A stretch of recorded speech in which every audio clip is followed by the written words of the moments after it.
السلام عليكم ورحمة الله وبركاته. وعليكم السلام ورحمة الله. إن الحمد لله نحمده ونستعينه ونستغفره ونؤمن به ونتوكل عليه ونعوذ بالله من شرور أنفسنا ومن سيئات أعمالنا. من يهد الله فلا مضل له ومن يضلل فلا هادي له، ونشهد أن لا إله إلا الله وحده لا شريك له ولا نزير له ولا وزير له ولا مثيل له ولا مشير له ولا معين له، ونشهد أن سيدنا وسندنا وحبيبنا وطبيبنا وطبيب قلوبنا وطبيب أرواحنا ومرشدنا ومولانا محمدا عبده ورسوله الذي أرسله بالحق بشيرا ونذيرا وداعيا إلى الله بإذنه وسراجا وقمرا منيرا. اللهم صل على سيدنا ومولانا محمد في أول كلامنا. اللهم صل على سيدنا ومولانا محمد في أوسط كلامنا. اللهم صل على سيدنا ومولانا محمد في آخر كلامنا. وصلى الله تعالى على خير خلقه محمد وعلى آله وأصحابه أجمعين. أما بعد، فأعوذ بالله من الشيطان الرجيم. بسم الله الرحمن الرحيم. لقد كان لكم في رسول الله أسوة حسنة لمن كان يرجو الله ولقاء يوم الآخر وذكر الله كثيرا. صدق الله مولانا العظيم. وقال رسول الله صلى الله عليه وسلم: لا يؤمن أحدكم حتى أكون أحب إليه من والده وولده والناس أجمعين، أو كما قال عليه الصلاة والسلام. मोहतरम वाजिबुल एहतराम हजरत मुसल्लियान किराम, अल्लाह जल्ला शानुहु लाख कोटि शुक्रिया अल्लाह रब्बुल आलमीन এই পবিত্র দিনে আল্লাহ রব্বুল আলামিনের মহান হুকুম জুমার নামাজ আদায়ের উদ্দেশ্যে আল্লাহর ঘর মসজিদে হাজির হয়ে দিনী কিছু আলোচনা করা এবং শুনবার আল্লাহ পাক আমাদেরকে তৌফিক দান করেছেন। এজন্য আমরা আমাদের প্রত্যেকের অন্তরের অন্তঃস্থল থেকে শুকর আদায় করি আলহামদুলিল্লাহ। আলহামদুলিল্লাহ। আল্লাহ তাআলা আমাদেরকে এই ফিতনা ফাসাদের জমানাতেও ব্যক্তিগত অনেককেই আল্লাহ তাআলা দুনিয়ার অনেক গুনাহ অনেক নাফরমানি থেকে আল্লাহ আমাদেরকে বাঁচিয়ে রাখছেন। অন্যথায় সারা পৃথিবীর দিকে তাকালে, আমাদের দেশের দিকে তাকালে যে এমন কোনো জায়গা নাই যেখানে বাতিল মাথা ছাড়া দিয়ে না আছে। প্রত্যেকটা জায়গায় রঞ্জে রঞ্জে বাতিলের হুঙ্কার যে দিন এবং ইসলাম ধর্ম, এটা কিভাবে ফু মেরে উড়িয়ে দেওয়া যায়, এই পায়ে তারা করছে। হযরত রাসূল আকরাম সাল্লাল্লাহু আলাইহি ওয়াসাল্লামের ভবিষ্যৎবাণীও আছে যে অদূর নিকট ভবিষ্যৎ যে মুসলমানদের বিপর্যয় নেমে আসবে। আজকে মুসলিম উম্মার অধঃপতন, এবং এই অধঃপতনের কি কারণ? এই অধঃপতনের কারণের মধ্যে নবী আলাইহিস সালাতু ওয়াস সালাম দুইটি বিষয়কে হাইলাইট করেছেন। ওয়ালা ইয়ানজিউন্নাল্লাহু ফি সুদুরিকুম মিন সুদুরিকুম মাহাবাতা আদুবিকুম, যে তোমাদের অন্তর থেকে,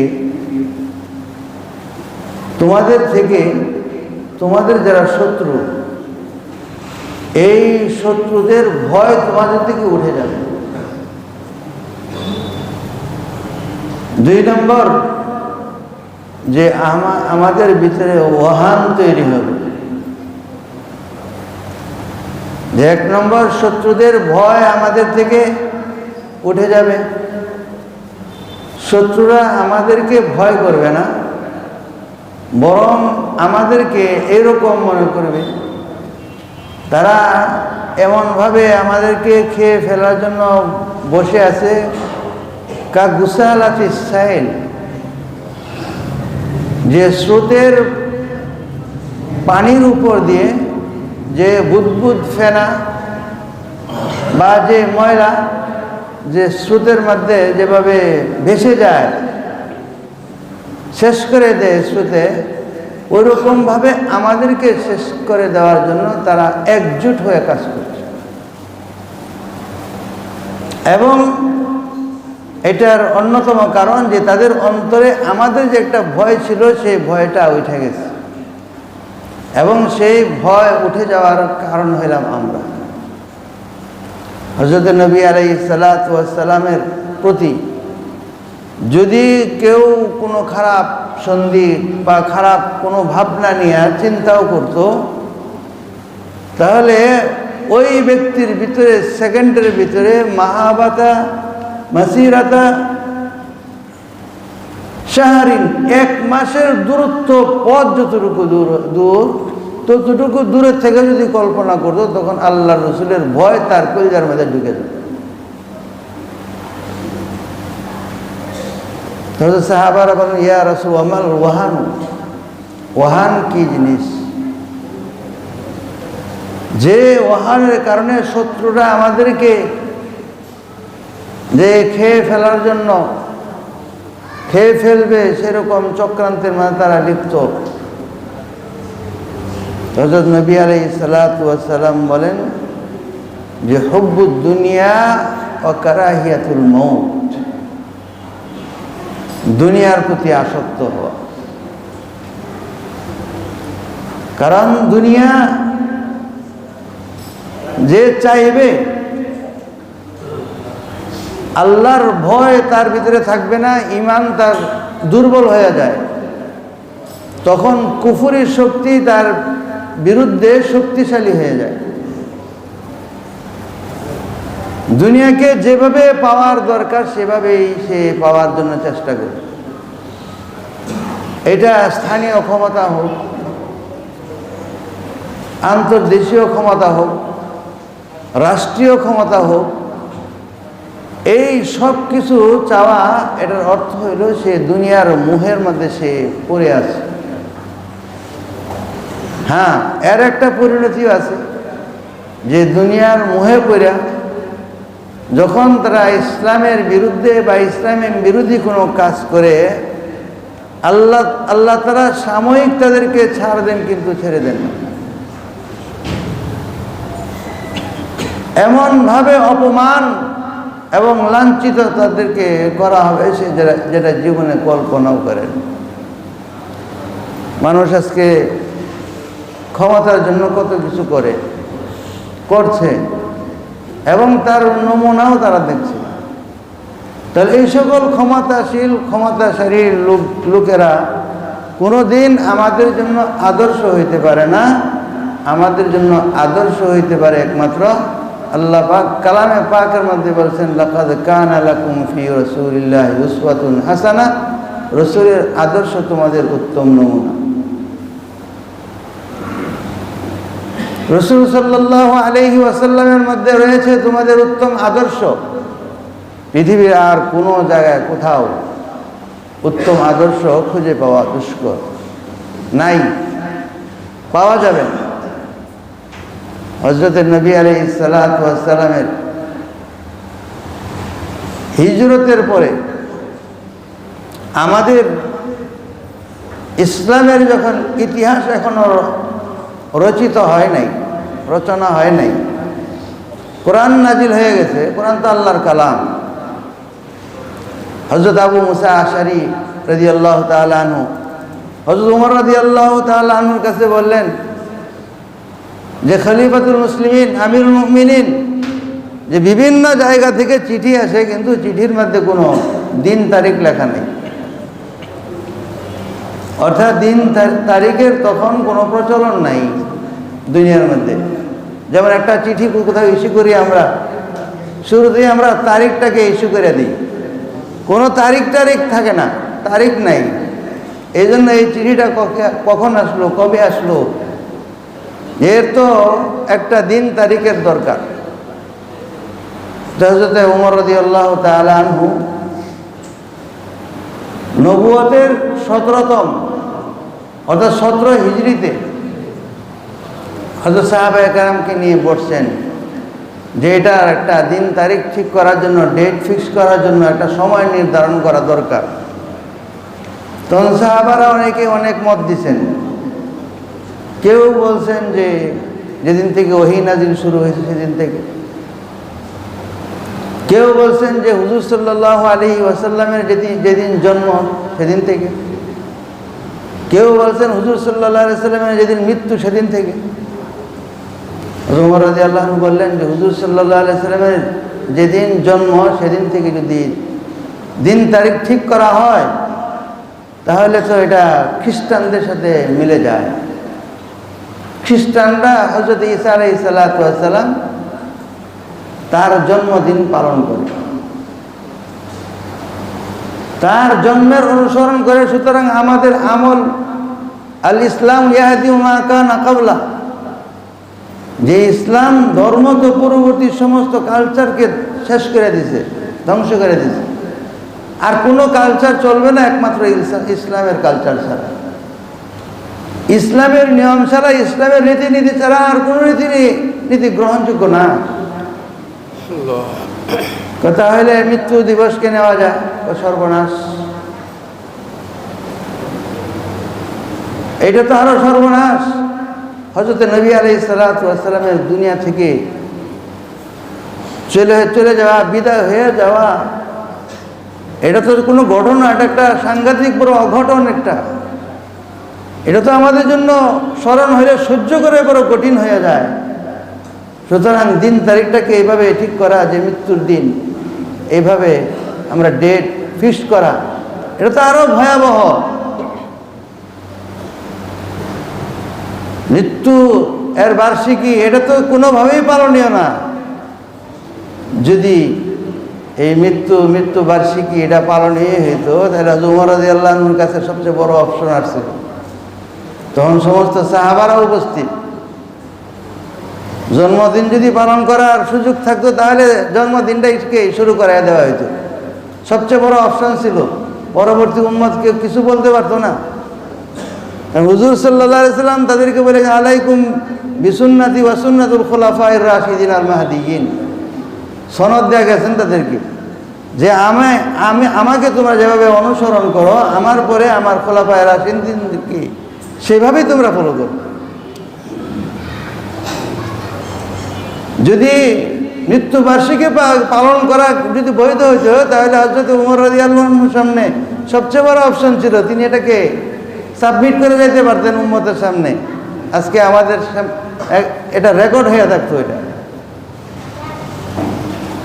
তো কেউ বলছে তাহলে হিজরতের সময়কে ধরা হোক। হযরত ওমর রাদিয়াল্লাহু আনহু পছন্দ করলেন।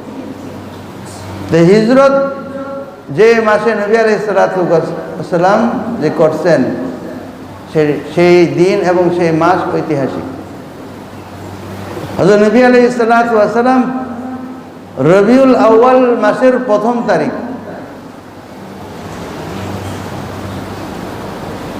মক্কা থেকে মদিনার দিকে হিজরতের জন্য রওনা দিয়েছেন। 12ই রবিউল আউয়াল মদিনায় যায় পৌঁছে।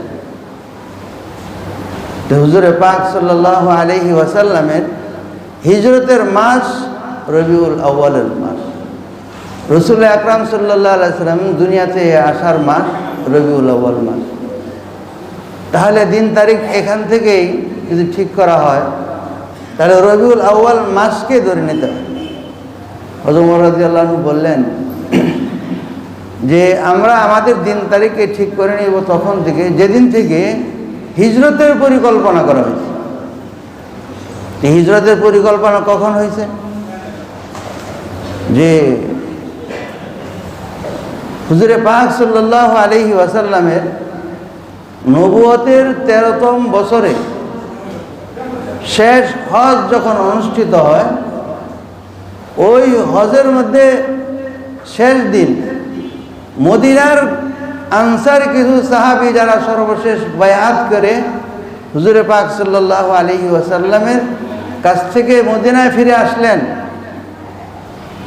পরের দিন 1 মুহররম সাহাবাদেরকে বললেন তোমরা হিজরতের জন্য যাওয়া শুরু করো। তো হিজরতের চিন্তা এবং হিজরতের চিন্তা ভাবনা এটা শুরু হয়েছে মুহররম মাসের 1 তারিখ থেকে। সুতরাং ওই দিন থেকে ওই মাস থেকে হিজরি বর্ষ আমাদের গণনার হিসাবে দিন তারিখ হিসাবে এটাকে ধার্য করে। সেই সময় থেকে চিঠির মধ্যে লেখা হয় এই সন তারিখ। এই সন তারিখ যখন মুসলমান আরম্ভ করছে, এখান থেকে অন্যান্য জাতিরাও এই জিনিসটাকে নেওয়া গ্রহণ করছে। তো ইসলাম নিয়ে আমরা সংকীর্ণতায় ভুগি।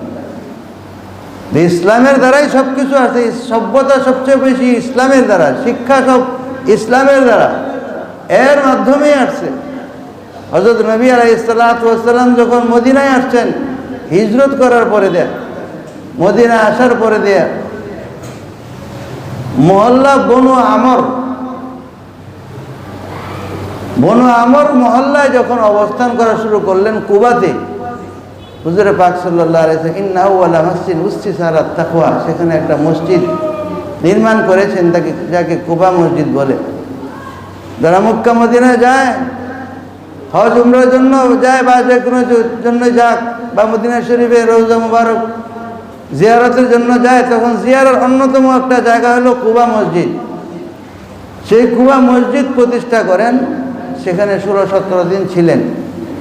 থাকার পরে যখন মদিনার দিকে তিনি রওনা দিলেন, সিরাতুন নবীর মাস হিসেবে, রবিউল আউয়াল মাস হিসেবে, যেখান থেকে আমাদের ইতিহাসের শুরু, যেখান থেকে আমাদের ইতিহাসের সূচনা, হযরত নবী আলাইহিস সালাতু ওয়াস সালাম মদিনার দিকে রওনা দিলেন। রওনা দিয়ে যখন অল্প কিছু দূরত্বে আসলেন, তখন বনু সালামা গোত্রের এলাকায় যখন আসলেন, সেখানে শুক্রবারের দিন ছিল, জুমার নামাজের সময় হয়ে গেছে।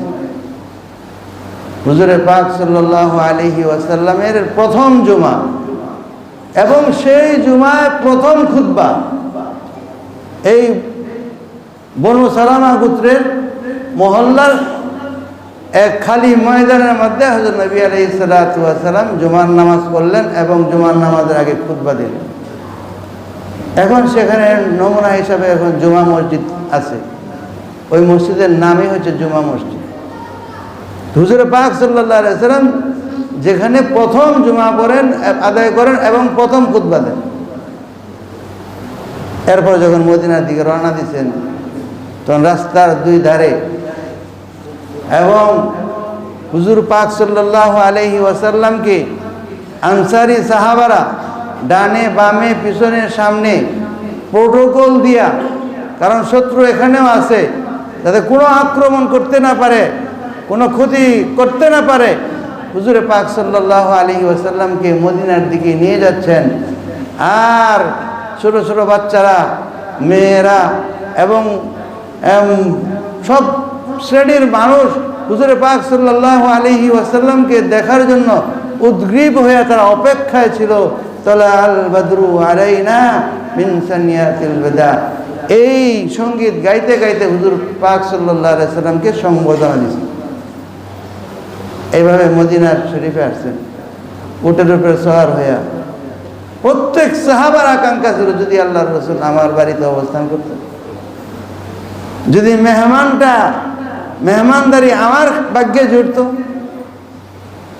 হুজুর আকরাম সাল্লাল্লাহু আলাইহি ওয়াসাল্লাম কে আবদার করার পরে যে ইয়া রাসূলুল্লাহ আমার বাড়িতে আপনি অবস্থান করেন, আমার অবস্থা ভালো আছে। হুজুরে পাক সাল্লাল্লাহু আলাইহি ওয়াসাল্লাম তাদেরকে বলছেন দাউহা ফাইন্নাহা মা'মুরা, আরে আমার উটনিরে তোমরা বাধাগ্রস্ত করো না, উটনিকে ছাড়ো। ফাইন্নাহা মা'মুরা, কারণ সে আদিষ্ট আল্লাহর পক্ষ থেকে। কোথায় আমি অবস্থান করব না করব আল্লাহ পাক এই উটনিকে জানায় রাখছে। সুবহানাল্লাহ, উটনিকে জানায় রাখছে যে কোথায় অবস্থান করবেন না করবেন। যখন মদিনার বর্তমান মসজিদের গেটে যখন পৌঁছছে তখন উটনিরা বৈশা গেছে, উটনি বৈশা গেছে। হুজুর পাক সাল্লাল্লাহু আলাইহি ওয়াসাল্লাম বুঝছেন যে আমার মনে হয় এটাই হয়তো নিকটবর্তী জায়গা, হয়তো এখানেই আমার অবস্থান করতে হবে। বনু নাজ্জার খাজা আব্দুল মুত্তালিবের নানার বংশের লোকেরা এখানে বাস করে। এই বনু নাজ্জারের লোকেরা এখানে বাস করে। এরপরে হুজুর পাক সাল্লাল্লাহু আলাইহি ওয়াসাল্লাম উটনি যে লাগাম ছিল লাগামটা ছেড়ে দিয়েছেন, কারণ লাগাম যার হাতে থাকে, ঘোড়া হোক উট হোক সেদিকে চলবে, যাতে আমার এই লাগামের কারণে সে বাধাগ্রস্ত না হয়, সে তার মতো করে সে চলতে পারে। কারণ সে এখনো পুরোপুরি সারেন্ডার করে নাই আমাকে নামার জন্য, সে বৈশা পড়ছে। হুজুর পাক সাল্লাল্লাহু আলাইহি ওয়াসাল্লাম বৈশা রয়েছেন উটের পিঠের উপরে। উট আবার ঝাড়া দেওয়া উঠলো, আর একটু সামনে গেল, সামনে যায় আবার বসলো, বৈশা সে তার মাথাকে মাটির সাথে মিশাই দিল। হুজুর পাক সাল্লাল্লাহু আলাইহি ওয়াসাল্লাম বুঝলেন যে এটাই হলো আমার অবস্থানের জায়গা। বহু বছর আগে ইয়ামানের এক রাজা তুব্বা, হযরত ইদ্রিস কান্দলবী রহমতুল্লাহ আলাইহি সিরতে মুস্তাফার মধ্যে লিখছেন যে ওই বাদশাহ 400 আলেমকে নিয়ে এই ইয়াসরাব, মদিনার পূর্ববর্তী নাম ছিল ইয়াসরাব, এই ইয়াসরাবে সফরে আসছিল। এই সফরকালীন সময় যখন এদিক দিয়ে যায়, এই 400 আলেমের যে জামাত, এই জামাতের লোকেরা ওই ইয়ামান রাজাকে বলল যে আমরা এখানে থেকে যেতে চাই, আমাদেরকে রেখে যান। বলল কি কারণ? কারণ হইল আখিরি নবীর অবস্থানের জায়গা, এটা নাম তার মুহাম্মদ বা আহমদ, জন্ম হবে মক্কায়, হিজরত করবে মদিনায়। তখন ওই তুব্বা রাজা এই 400 আলেমের জন্য এই মদিনাকে, এই মদিনার মধ্যে প্রত্যেককে একটা একটা করে বাড়ি দিয়ে দিয়েছেন এবং তাদের বিবাহ শাদীর ব্যবস্থা করে দিয়েছেন। এবং তুব্বা স্পেশাল একটা দুতলা একটা বাড়ি করছেন, যে বাড়িটা হইল তার, এই আলেমরা যার কথা বলছে তার জন্য তৈরি করে গেছেন এবং চিঠি লিখে গেছেন, আমি যদি হায়াতে বেঁচে থাকি আর পাই আমি তোমার সাহায্য করব, আর যদি আমি হায়াতে বেঁচে না থাকি তাহলে একজন আলেমের কাছে এই চিঠিটা দিছে, যে চিঠিটা তোমার কাছে দিলাম, তুমি এটা পৌঁছায় দিবা তার কাছে, তুমিও যদি বেঁচে না থাকো তোমার খানদানের কারো কাছে এটা রেখে যাবে। এই বাড়ি সেই বাড়ি এবং ওই চিঠি, সেই চিঠি, যে চিঠি রেখে দেওয়া হয়েছিল, যে বাড়ি বানিয়ে নির্মাণ করে রেখে গেছিলেন, সেই বাড়িটাই হচ্ছে হযরত আবু আইয়ুব আনসারী রাদিয়াল্লাহু আনহুর বাড়ি। এই জন্য হযরত জৈনুদ্দিন আল মারাগি তিনি লিখছেন যে হযরত নবী আলাইহিস সালাতু ওয়াস সালাম যে বাড়িতে উঠছেন, এই বাড়িটা আসলে আবু আইয়ুব আনসারীর বাড়ি না। আবু আইয়ুব আনসারী হইল এই বাড়ির কেয়ারটেকার। এই বাড়ির মালিক হচ্ছে আল্লাহর রসুল, তাকে শুধু দেখাশোনার জন্য দায়িত্ব দেওয়া হয়েছে। সুতরাং যে দেখাশোনার দায়িত্বে থাকে সে বাড়ির মালিক হয় না, বাড়ি যার জন্য বানানো হয়েছে সে হচ্ছে এই বাড়ির মালিক। সুতরাং সরাসরি আল্লাহর রসুল সাল্লাল্লাহু আলাইহি সাল্লামের জন্য ওই ইয়মন রাজা তুব্বা যে বাড়ি নির্মাণ করেছেন আল্লাহর রসুলের জন্য, নিজের বাড়িতেই তিনি উঠছেন। সুবহানাল্লাহ, নিজের বাড়িতেই উঠছেন। হযরত নবী আলাইহিস সালাতু ওয়াস সালাম সেখানে মসজিদ করছেন, মসজিদ নির্মাণ করছেন, মানুষের মধ্যে দ্বীন পৌঁছাইছেন। 5 ওয়াক্ত আযান, 5 ওয়াক্ত নামাজ,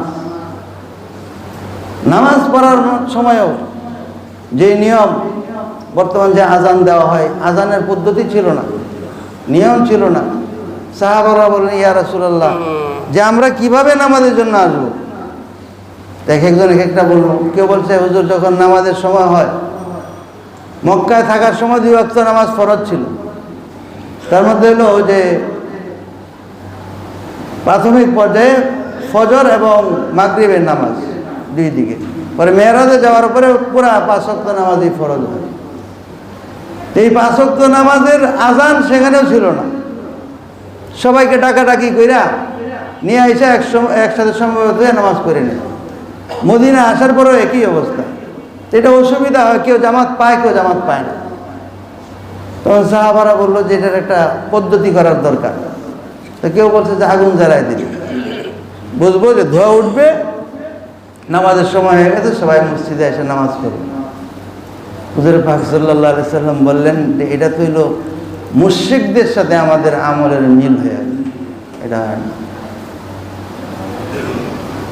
কেউ বললো তাহলে ওই যে বাঁশি বাজায়, কয় তো বাঁশি তো ইহুদিরা বাজায়, বাঁশি তো মুসলমানদের যন্ত্রণা, মুসলমানদের কালচার না, এটা ইহুদিদের কালচার।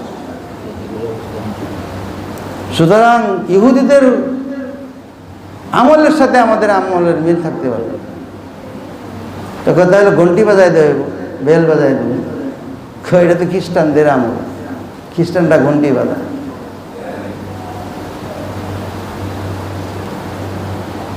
তো হযরত নবী আলাইহিস সালাতু ওয়াস সালাম ফজরের পরে যেহেতু স্বপ্নের ব্যাখ্যা দিতেন, স্বপ্নের কথা শুনতেন, একজন কৃষক মানুষ যার জীবনের কোনো হাদিস, আর কোনো হাদিস নেই, তার কোনো হাদিস নেই, তার একটাই হাদিস আছে, একটা হলো আযানের হাদিস, আর কোনো হাদিস নেই। তার কৃষক মানুষ আব্দুল্লাহ বিন যায়েদ ইবনে আব্দুর রব্বি, এই সাহাবী, সে আয়েশা বলছে, ইয়া রাসূলুল্লাহ, আমি তো আজকে রাত্রে স্বপ্ন দেখছি। কি স্বপ্ন দেখছো? যে নামাজ যে কিভাবে আসবে এটা নিয়ে সবাই চিন্তায়, এটার জন্য যে এক ব্যক্তির আমাকে কিছু বাক্য শিখাই দিচ্ছে। কি বাক্যগুলো?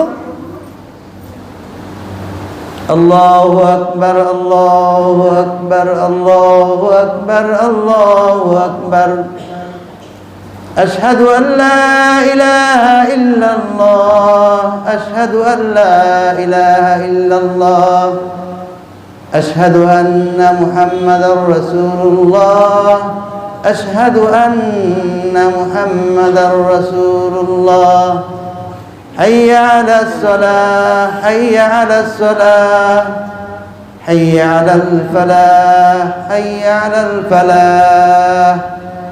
এইভাবে আযানের আলফাজগুলো, শব্দগুলো, বাক্যগুলো বইলা দিল। হযরত নবী আলাইহিস সালাতু ওয়াস সালাম দেখলেন যে বাপ রে বাপ, এই তার কালিমার মধ্যে তো 3 জিনিস এসে গেছে। একটা হলো তাওহীদ, 2 নম্বর রেসালত, 3 নম্বর আখিরাত। বাপরে বাপ, এত জামে মানে। এই জন্য মুয়াজ্জিনের যে আজানের কালিমা, মুয়াজ্জিনের চাইতে বড় কোনো দায়ী নেই। পরিপূর্ণ 3টা জিনিস আছে এখানে, তাওহীদ, রিসালাত, আখিরাত। আল্লাহু আকবার, আল্লাহ সবচেয়ে মহান, সবার উপরে, আর কেউ নেই, তার সাথে কেউ শরীক নেই। তাওহীদ।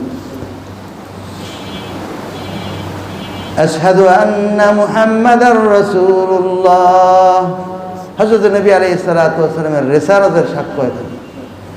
তো তাওহীদ পাওয়া গেল, রিসালাত পাওয়া গেল। হাইয়া আলাস সালাহ, হাইয়া আলাল ফালাহ, নামাজের দিকে আসো, সফলতার দিকে আসো। এটা হলো আখিরাত। তাওহীদ, রিসালাত এবং আখিরাত তিনটাই ভরপুর। হযরত নবী আলাইহিস সালাতু ওয়াস সালাম এক সাহাবীকে বললেন যে বেলালকে এই বাক্যগুলো শিখায় দাও। হযরত আবু বকর রাদিয়াল্লাহু আনহু সম্ভবত বলছে বেলালকে এই বাক্যগুলোকে শিখায় দাও, তার আওয়াজ বড়। হযরত বিলাল রাদিয়াল্লাহু আনহুকে আওয়াজ শিখায় দিয়েছেন।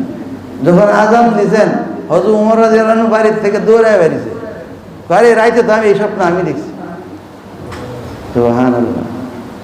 আয়েশা বললেন, ইয়া রাসূলুল্লাহ, এই শব্দ তো হুবহু এই শব্দ আমি দেখছি।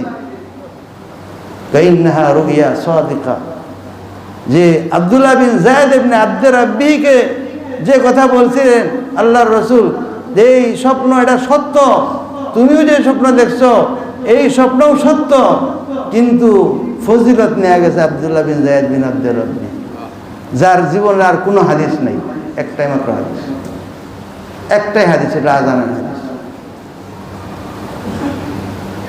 হযরত নবী আলাইহিস সালাতু ওয়াস সালাম করে বলছেন যে আমাকে যখন আল্লাহ তাআলা আসমানে মেরাজে নিয়ে গেছেন, সেখানে সমস্ত ফেরেশতাদেরকে আমার ইমামতির, আমার ইক্তেদা কইরা, আমার ইমামতিতে তারা যখন নামাজ পড়ছে, তখন জিবরিল আলাইহিস সালাতু ওয়াস সালাম এই শব্দগুলো দিয়েই সেখানে আযান দিয়েছে। সুবহানাল্লাহ।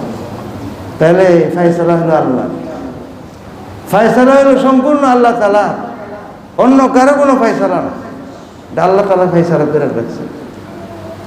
এই জন্য হযরত নবী আলাইহিস সালাতু ওয়াস সালামের জীবনী, হযরত রাসূল পাক সাল্লাল্লাহু আলাইহি ওয়াসাল্লামের সিরত, তার আদর্শ, সিরতের মাস, তার সিরতকে আমরা মনে প্রাণে আমরা ধারণ করি, সিরতকে আমরা পড়ি, ইতিহাসকে আমরা পড়ি, সাহাবাদের সিরতকে আমরা পড়ি।